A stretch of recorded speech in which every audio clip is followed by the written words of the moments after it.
Hey guys, I know it's been a while. It's been a really crazy year for me, but I'm back.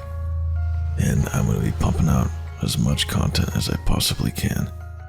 But I need your help. Ever since I started posting shorts, the algorithm started reducing my reach on my long-form content.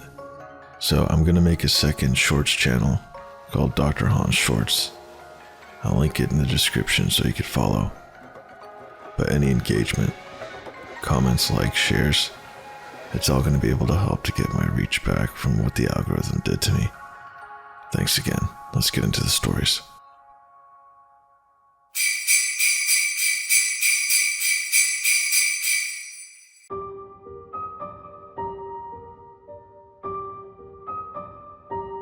This happened in 2019.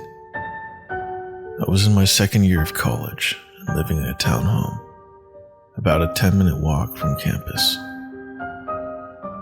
I lived with two other girls at the time, but they were all back at their parents' house for the holiday. I work in healthcare and was working Christmas this year. A little bit of a backstory. There used to be 4 of us living there, but one girl had moved out due to issues with her boyfriend. He was a jackass who abused her kindness on allowing him to stay there. He was only supposed to come every so often, but basically ended up living there. We told her she needed to kick him out after an incident with him one night, after he got physical with her and verbally abusive with the rest of us. She wouldn't listen, and we told her we would have to talk to the landlord then. Long story short, she ended up moving out and left on bad terms with us. On another side note here, I have been in a physically and mentally abusive relationship before, so I understand how things may have been going for her. I tried my best for 2 years at that point to help her open her eyes to the abuse and to get her away from him. At this point, it was affecting everyone and we didn't feel safe with him there, so she moved out. Okay, back to the story. It was Christmas Eve and I worked the next day, so I was getting ready for bed. Locked the doors, turned the lights off, and went downstairs where my bedroom was. I was scrolling on TikTok for about an hour, and it was technically Christmas Day at this point because it was past midnight. And that's when I heard what sounded like the chairs in the kitchen move. The kitchen is directly above my bedroom. I thought maybe I was hearing the neighbors next door as we share the same walls, and sometimes they can be loud. But I remember one of them texting me and asking me to bring in a package they were expecting while they were all gone at home. The noise was short-lived, and so I just brushed it off. Next thing I know, my bedroom door is being opened slowly. In this moment, I get a flashback and remember my second grade teacher telling us about the time someone broke into her house, and she acted as if she were asleep, so if they were just there to rob her, they wouldn't feel the need to hurt her if she saw them. But my freaking phone screen is lighting up my scared, jaw-dropped face, so I can't act like I'm asleep. Where I'm laying in bed faces directly to the door, so we're just looking right at each other. So there I was, laying in my bed, shitting myself, while this guy has one foot in my bedroom with the door cracked open. It felt like an eternity, but in reality, it was probably more like 10 seconds of us looking at one another. He slowly takes his foot out and closes my door. I sit there, just in complete and utter shock. I couldn't make out what he looked like as my eyes were adjusting to the dark again from the phone screen. All I could see was a backwards baseball cap. Anyway, I had to call the police, but my anxious ass knew if I called, it would alert my parents' phones that I had called. Me being dumb as hell was like, well, I don't want to make him worry. Also, I was scared he might still be somewhere in the house. I didn't know what he would do if he heard me call. So I text the guy that I was seeing at the time and tell him some random guy just broke into my house and came into my room. He snapped me out of it and told me to call the police, and so I did. The dispatcher asked me if I felt comfortable to go and lock the front door for them, so they didn't have to break it down, and I told her no way. I don't care if the door is broken, I'm not going there alone. A couple minutes later, I see flashlights shining through my window.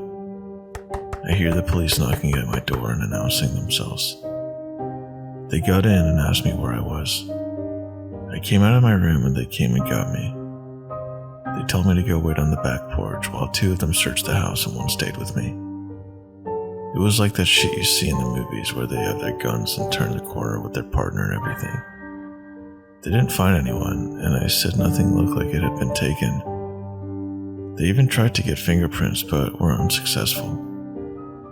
They then started asking me questions and informed me that the back door was unlocked and had no signs it had been broken. I told them I locked it. Luckily, the guy I was talking to stayed with me that night, but I still couldn't sleep. I kept having to go check every inch of the house over and over. I placed chairs under the door handles for the front door, the back door, and my bedroom. The next day, I informed our landlord and she refused to come out and change the locks. And she never ended up changing them for the rest of the time we lived there. Every time I go to bed now, I triple check that all the doors have been locked. Doesn't matter where I am. I have a dog now and he helps my anxiety of intruders, as well as a recent purchase of a Ring doorbell. I believe it was our old roommate's boyfriend. I think they may have made an extra key for him because he was basically living there. But I don't understand why he didn't do anything to me, the house, or our belongings. If it were some random, I don't know why they wouldn't have done what they intended, and that could be many different possibilities. I don't know what their intentions were that night, but to the man who broke into my house on Christmas Eve, let's not meet again.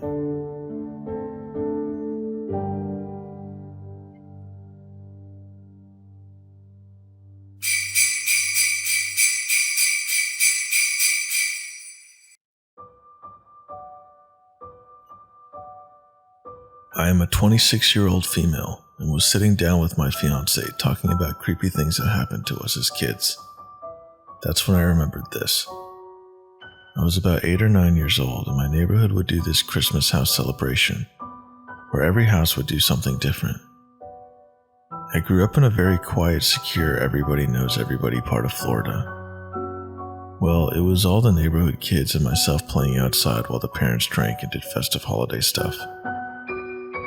As we were playing, this car pulled up and asked if one of us could show them the pool. For reference, my house was in the back of the neighborhood, and to get to it, you had to pass the clearly visible pool. This was an older couple that looked like they'd be around 50, I'd say. My brain didn't really register the threat. I was a very kind and naive kid, so I offered to go with them and show them the pool. Right before I was to get in the car, I finally remembered to tell a parent. So me and the other kids ran inside and got my mother. Upon hearing what was going on, she and the rest of the adults ran outside, and the car with the couple was gone. It's crazy to think about now that I was almost likely kidnapped on Christmas, and who knows what would have happened to me. So, to the couple in the car, if you're still alive, let's not meet again.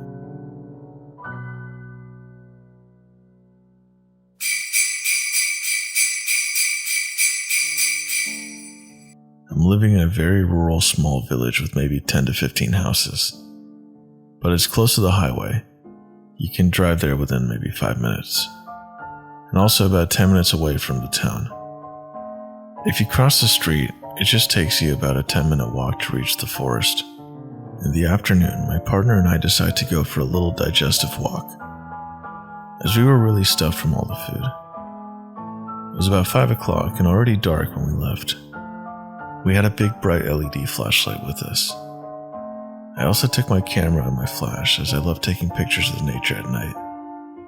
We decided to walk on a little country road towards the forest and then turn right, following a small gravel cycle track close to the forest border, which connects our village and the next, maybe 15 to 20 minute walk between the villages. In the middle part of the track, you have to walk through a small bit of forest.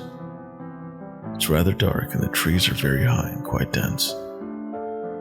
When we entered, I saw our flashlight reflecting on something and recognized a car being parked there on the side of the track, close to the trees. This struck me as odd, as cars are not allowed to drive there and the path is very narrow and hidden, so I was a bit cautious.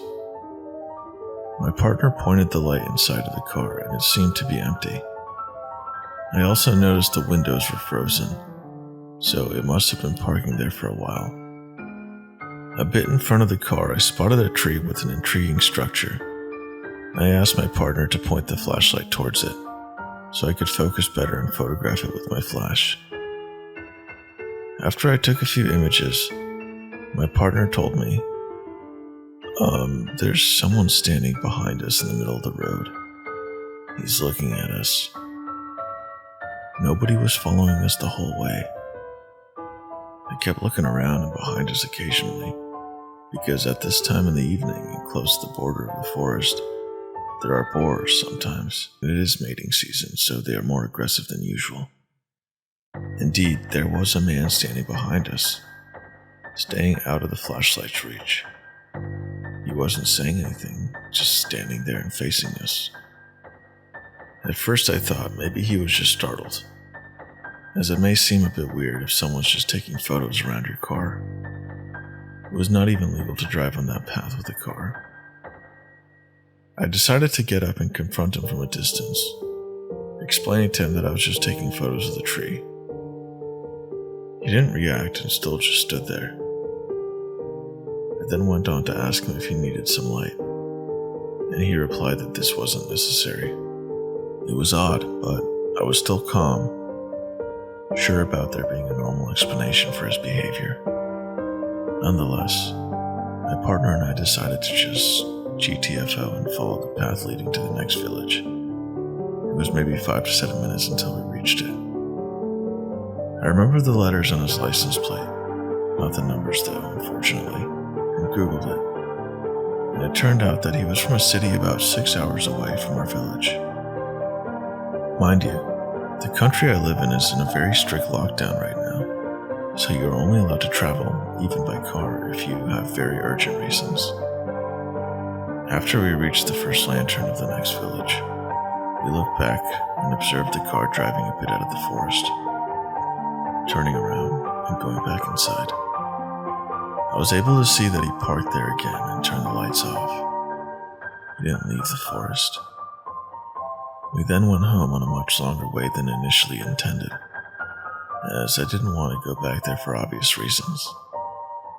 Our flashlight battery died on the way and my phone battery was low, so I didn't want to call the police back then, but I called them as soon as I arrived home and gave them all the details. Big regret that I didn't memorize the whole license plate, but it was just so surprising that I seriously didn't think about it. Also, it occurred to me as really strange when I thought about the frozen windows, and that he couldn't have possibly walked behind us the whole time, plus having no light and not responding. He did seem to be sneaking up on us when I sat down to take the photo. I think I was very lucky to have my partner, the camera, and the bright light with me. I don't want to imagine what could have happened if I was alone. So, creepy guy sneaking around the forest, let's not meet. Update. When I told my housemate, she theorized that he may have been spying on the houses very close to the forest border, as you can easily look into the backyards without being seen. You have to walk a bit up the hill and further about 5 minutes. I think this is likely the case. I had the thought of photographing the car when I entered the forest part of the path, but somehow I felt unwell about it and decided to not do it, despite it being an interesting scene. In hindsight, I believe this saved me, as he must have hidden behind the trees close by the car and the forest entrance. If he was really planning a burglary, or worse, dumping a body, I think it's not unlikely that he may have attacked me if he realized I had a potential photo of his car with a recognizable license plate. Also, I went back and found a tape marking on one of the trees. A very small hideout, more to store things than to sit in, as well as some cut off part of a backpack.